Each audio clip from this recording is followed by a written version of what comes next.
Discussion keeps the world turning. This is Round Table. You're tuned in to Round Table. I'm Steve Hatherley today with Yushan and Yang Guang. Coming up, the World Cup takes over the planet every 4 years. But behind all those viral moments and dramatic goals, there's a bigger story happening. Think global brands, local businesses, wild tech experiments, and debates that no one saw coming. It's not just about football. It's about what the world's biggest event says about all of us, even the people who never watch a single game. Don't forget that we love hearing from you, our podcast listeners. You can find us at Roundtable China on Apple Podcast, and we would love it if you would send us a voice note. Here's how you do it. Roundtablepodcast at qq.com. Roundtablepodcast at qq.com. And now, every 4 years, the World Cup takes over the planet for a few magical weeks. Sleep schedules are completely ruined depending on where you are in the world. Office productivity mysteriously disappears, and billions of people suddenly become their own football expert. Well, today's World Cup is about much more than what happens on the pitch. Behind every goal, every celebration, and every viral moment, there's a story about technology, business, culture, and even the way we travel and shop and spend our money. This year, the tournament is bigger than ever before, and with that, the questions become bigger than ever before. How is the event different this year? We're going to talk about that. Who are the new players shaping the game behind the scenes? And can tech make the world's most popular sport fairer when the whistle blows? I'm excited about it because I love sports, and anything is good for me. And when it comes to a global stage, I'm even more interested. I'm not one that tunes into soccer games, football matches on a regular basis throughout the year, but I am one who tunes into the World Cup. So, Yang Guang, I'll start with that question. Why does the World Cup draw people in like that? Because even people who aren't sports fans or football fans will suddenly get into the World Cup. Yeah, I guess it's the emotion. I still recall the first time I watched World Cup. That was 2002. And at school, our teacher would bring her TV from home to the classroom. Oh, wow. And when it's game time, let's forget about the math class. Wow. Let's watch football. And my first full game at World Cup was Germany against Cameroon. And so that's the first time I watched football. You watched it live? Yeah. At the stadium? No. On TV, okay, yeah. On TV. And I was impressed by Germany goalkeeper Oliver Kahn. And because before I thought, okay, football is about scoring goals, it's about the strikers. But I didn't know how much of an impact can a goalkeeper bring to the game. And he was the hero to me. And I kept following Germany games, and they went to the final. The final was against Brazil, and my hero, Kahn, made a huge mistake, slipping the ball away, which allowed Ronaldo to follow up to score Brazil's opening goal, and Germany ended up a 2-0 loss. That was a painful, devastating loss for me. It sounds like it's still a painful, yes, devastating loss for you many years later. People say the bitterest loss is the final loss. So that's the first time I realized, okay, how much emotional I can get from sports. Yeah. Yushan, you're not a football fan in general, but you get a little bit excited about the World Cup, yeah? Because of Shakira singing the leading song of the tournament. But yeah, I'm here to learn. Well, whatever the reason, there are plenty of people around the world who are enthralled with the event. This year, the World Cup is being co-hosted, or tri-hosted, should we say it like that, by Canada, Mexico, and the United States. And this is a pretty big turning point for the tournament because they have expanded to include more teams than they ever have. And more games. Yeah. 104 games. Yes, this expansion is huge. I think FIFA had planned for this for years, if not decades. And it's now finally official. But I'm kind of cautious about this expansion because expansion might sometimes mean more lower quality games. As a football fan, do I prefer to watch like Spain against France, or do I prefer Curacao against Haiti? No harsh feelings here. Yeah, I know what you mean. I know. It's expanded to 48 teams for this World Cup, and it's the first time they've gone with that number. They call it kind of a supersized edition.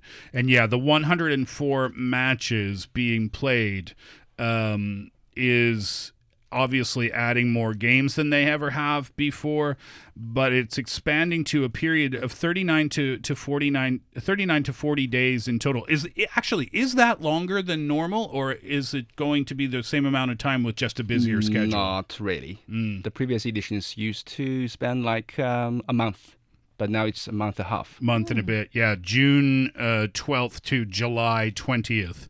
In total. As we speak right now, a couple of matches are already completed. Mexico kicked things off with South Africa in Mexico, right? That was a big event. It was actually the same opening match in 2010 I didn't know when that. South Africa hosted the World Cup. That game ended up a 1-1 draw, but Mexico this time fully took advantage of the home stadium. The home crowd. Yeah, the home crowd. And they took the win. And another match, South Korea beat the Czech Republic 2-1. Actually, they came back from a 1 goal down. Yeah, that was a bit of a back and forth match, wasn't it? Because they came back from 1 goal down, then they tied it up and took the lead a little bit later in the second half, I believe. So yeah. South Korea off to a good start. Mexico off to a good start. It really is all around. It's a bit around Canada. It's Vancouver and Toronto. Those are the two cities where games will be played. It's a little bit around Mexico as well, Guadalajara, Mexico City, and Monterrey. But it's really all around the United States. Games in Atlanta, Boston, Dallas, Houston, Kansas City, LA, Miami, New York, New Jersey. That's MetLife Stadium, which is, they say the New York teams play in MetLife Stadium, which is technically in New Jersey, so it's a bit of a weird thing when it comes to American sports on occasion. They're doing games there. Philadelphia, San Francisco, Seattle. It's literally all over the U.S. map, which makes it very much a North American World Cup. Yeah, I think 80% of the matches will be played in the United States. Only some group stage matches will be held in Canada and Mexico. For newcomers this time around. Yeah, indeed. It's not only seeing a growth of the time that it lasts, but also the field that we're seeing a growth too, from 32 to 48 teams. And there are, you said 4 newcomers, the Uzbekistan, Jordan, and I remember the other 2 are Cape Verde. Cape Verde and who's the last one again? Curacao, I think. Oh, okay. So, and then there's also teams that has been long absence that's joining back this year, including Iraq, Norway, and Scotland. So I newly learned this tactic of arranging groups. So apparently the 48 teams, they are divided into 12 groups of 4. And the top 2 teams from each group, along with the 8 best third-place teams, will advance to a new round of 32 knockout stage. And this format increases the margin of error for traditional powerhouse while giving mid-tier teams a greater chance to progress. That sounds reasonable. Because for newcomers, maybe it's a good time for them to show off and don't expect to win from just a beginner's point of view. Yeah. I think anytime there's a global event, we see this in ice hockey as well. Should they expand to more teams or should they not? Because you have your world powerhouses in hockey, and then you've got your countries where hockey is perhaps not even the number one sport. So should they be included or should they not? I think the argument for, and I'll ask you, Yang Guang, what you think about this. I think the argument for is that it helps to promote the sport. It helps to grow it. Right. It helps to garner public interest from the youth, so that more people could become involved in the sport in the future. Would that also be true for football? I mean, I don't know if it would, because football is much better known around the globe, much more popular around the globe than ice hockey is. So I don't know if comparing those two things is fair. I think football is now arguably the world's number one sport. But if you put the sport in the United States, like India, South Africa, even Japan, it's not the number one sport. So FIFA still have many markets to explore, to dig in, to truly make football the biggest event. So then, therefore, expanding to this number of teams and this number of matches, this would be a good idea, wouldn't it? Yeah. I mean, more teams means those who previously could only watch other nations or regions compete at the World Cup now finally have a chance to see their own players battling it out on football's biggest stage. So, of course, it will scale up the fan base. So when you host the World Cup, you automatically are in the World Cup. Yeah. Doesn't matter what your FIFA ranking is. You do not need to qualify. No. You're just in it, which means Canada is in it for the third time. I believe Mexico 1986 was the first time for Canada to appear. We did not score a goal at that time, if I read that correctly. The next time was 2022, Qatar.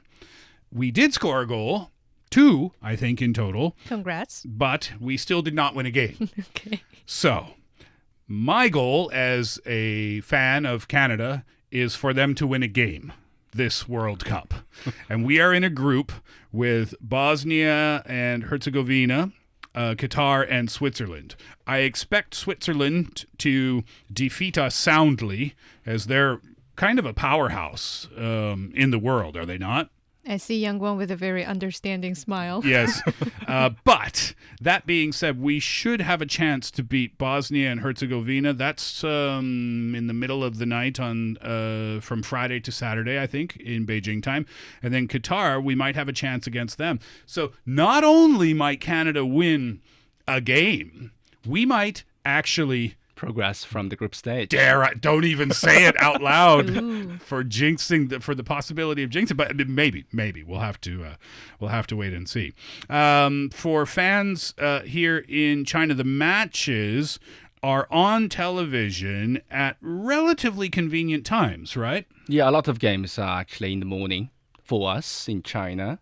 So I guess we can use some office time to watch some games. That's precisely what I'm about to say. This morning I pop up with a female colleague in our office, and she's like, starting from today, we're going to see a lot of our colleagues, mainly male, that's going to, make weird sounds in the office, cheering or signing, and don't be too surprised.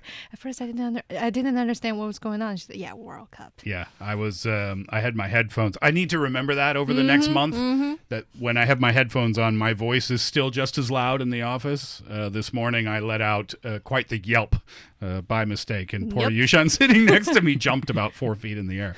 All right, so it's a big celebration for fans worldwide. It captures the attention of non-fans. There are, of course, big highlights to watch every single year. One of the things that I'll be watching this time around is Argentina, Lionel Messi. Now, Lionel Messi is 38 years old, from what I understand. He's like the greatest. The greatest of all time. The greatest of all time, arguably, but definitely maybe the greatest of modern times. Yeah. But he's 38 years old. Do you think he still can power his team to victory at that age? I mean, Argentina is the defending champion, and defending champion often end up very poorly at World Cups. Really? Yeah. Think of Germany, Italy, Spain. They all crashed in the group stage after they won the World Cup. I mean, for the next edition. So, yeah, I don't know Argentina if they can even match, their previous performance at this time in the United States. Is he still just as good as he was in his younger years? 38 years old obviously is not old for a human, but it is old for an athlete. for a pro soccer player. So is he just as good as he once was? He is good, but he's, I would say, different good. Slower, Yeah, slower, but more wiser. more vision, clear passes. He's the pivot of this Argentine team. Yeah. He is not the oldest player to play in the World Cup. I looked this up, and I was curious to find out that the Italian goalkeeper, Dino Zoff, was the oldest player to ever win the FIFA World Cup. He was the captain of the Italy team in 1982. That was in Spain. He was 40 years old at the time. Miroslav Klose is considered the oldest recognized forward to ever win the World Cup. He was 36 years old and 17 days when they won in 2014 in Brazil on Germany. So if Messi and Argentina can repeat and win the World Cup, I believe statistically he will be the oldest forward to have ever won. Probably. I mean, you mentioned Miroslav Klose. He actually also holds the record with 16 total World Cup goals. So for Argentina, it's not only a mission about defending their champion, but also helping Messi to, to break that record. Records will be broken, no doubt, this time around. All right, Yushan. Unfortunately, the Chinese team not represented in the tournament, but China is involved in so many other ways. So what are some of the highlights of the Chinese elements at the World Cup this time? Yeah, there are a lot of Chinese elements, quote-unquote, that are deeply embedded in the tournament this year. For example, even for me, who is not a fan, I've heard people talking about the Chinese, was it card master? Ma Ning? The referee. Yeah, the referee. Yeah. He's got this reputation of being very strict, yeah, right? Yeah, and he has become just a sort of a celebrity in China too. And also there are two other names, Fu Ming and Zhou Fei. So they both have been seen as the first ever Chinese official to join the video assistant referee team of the World Cup. And yeah, and these are the names, the individuals. But in the meantime, we also see a lot of global sponsorship and commercial presence that China has been part of. For example, there's the brand Lenovo, who is a global technology company and one of the world's largest PC manufacturers. And by that name, we also see Wanda Group, one of China's largest commercial real estate and entertainment brand. They're holding the highest level of sponsorship. So Lenovo has shifted from a traditional sponsor to a core technical solution provider for the event. And in the meantime, we also see Chinese brands such as Hisense, which is a consumer electronic brand here in China, and also Mengniu, which is one of China's largest dairy products brand. Oh, really? Yeah, they are official sponsors too this fun. year. I mean, it's proud to see sometimes, around the pitch there are electronic boards showing different advertisement, and boom, there's something in Chinese that I can actually recognize. Yeah. That's cool. It is cool. And then there's the Chinese intelligence in the manufacturing that's going on at this time of the year. And speaking of which, I have to mention Yiwu, which is popularly known as the world supermarket, and they are not missing the World Cup either. During the last World Cup, products made in Yiwu in eastern China's Zhejiang province, they account for nearly 70% of the global market for World Cup related merchandise, and that is suggested by the Yiwu Sporting Goods Association. So these products, they cover from flags of the 32 teams from last year to footballs, jerseys, scarves, merchandises of all kinds. So yeah, we're seeing products floating out from China into the World Cup stages. Not just products either. This is pretty cool news from Mexico. So it's called the Made in China Light Rail. This is from Xinhua. Yeah. There's 115 new light rail stations produced by the China Railway Rolling Stock Corporation that will serve the three Mexican host cities. So the trains will provide direct transport for the daily passengers, and that's a lot of people, by the way. That's well over 1 million people a day that are expected to travel to the stadiums for the opening ceremonies and then the various matches and things like that too. So that's kind of cool. That's nice to have representation in transportation too. And also in broadcasting, besides your traditional broadcasters like CCTV and CMG, Xiaohongshu, Red Note, is one of the 3 authorized broadcasters in China. So that's pretty cool too. Mm-hmm. Yeah. I mean, Xiaohongshu used to be the main platform for female users, but I guess it's now exploring the male market. Very cool. All right, well, let's talk tech a little bit because there are some standout technologies this year. The referees are wearing camera headgear. Let's talk about that first. Is that a positive change to the World Cup? You think it offers fans a different perspective? Yeah, I mean, it was first used during the Club World Cup last year in the United States. They were kind of testing it out, I guess. Yeah, and that view was quite cool, actually. It gives viewers a different perspective how to, view the game from the referee's perspective and just to see the game in a different view. They're using a kind of stabilizing technology this time too, because if you look at the referees, they kind of look like cyborgs because they have a headpiece on with a camera with an eye. It kind of looks like they're wearing a GoPro with like a single lens camera, small, on their head, but it still kind of makes them look like futuristic somehow. But of course, they're moving their heads all the time, right? And they're moving around. So one of the concerns, I guess, is that it would be a little bit kind of shaky, disorienting. Yeah. Shaky for the viewers to watch. So they're going to stabilize that this time around to help out with that. But yeah, it offers a completely different perspective, like you're there on the pitch with the players. Also, the ball is different this time too. Yeah.